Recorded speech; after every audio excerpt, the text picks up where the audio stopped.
Hi, I'm Hector from Assertive, and welcome back to our Identity Security series. In part one, we look at how credentials-based attacks have become the easiest way in, and why traditional PAM alone can't close that gap for small organizations. In this second part, we shift from protection to control, understanding how identities move across your environment. It's all about visibility, knowing who's logging in from where, and whether that access truly makes sense. In our previous video, we level set discussing the privileged asset and accounts tier model. Attackers don't break through tiers anymore. They blend in, jumping from a compromised user account in tier 2 to a server account in tier 1, and sometimes all the way to your domain controllers in tier 0.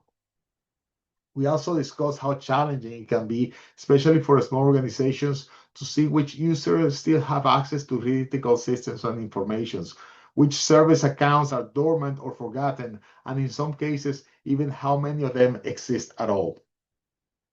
We also share with you how Silverfort Privileged Access Security gives you visibility based on user behavior, on who has access to what. You can't protect what you can't see, right? But where do we go from here?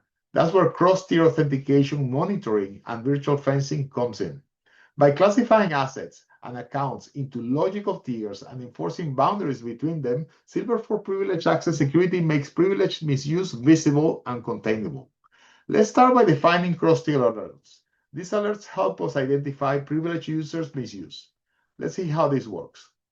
After you assign the assets to tiers, you can easily see cross-tier accounts and privilege misuse. For example, the user John A, which is a tier 0 account, accessed a tier 1 SQL server 2 times at November 14th. It means that John's user is currently risky and can be used for privilege escalation. On the upper right corner, you can use the insight as a filter and see only the problematic authentication. These are your actions items to solve. So what can you do with this information? Let's see. Virtual fencing, of course, which limits privilege escalation between the tiers and lateral movements within the tier. Let's see how virtual fencing works. John, our cross-tier account, is going to be surrounded by a virtual fence. Just click on the username and on the right side, activate a virtual fencing policy. Here, we can select the specific sources and destinations that John will be able to reach.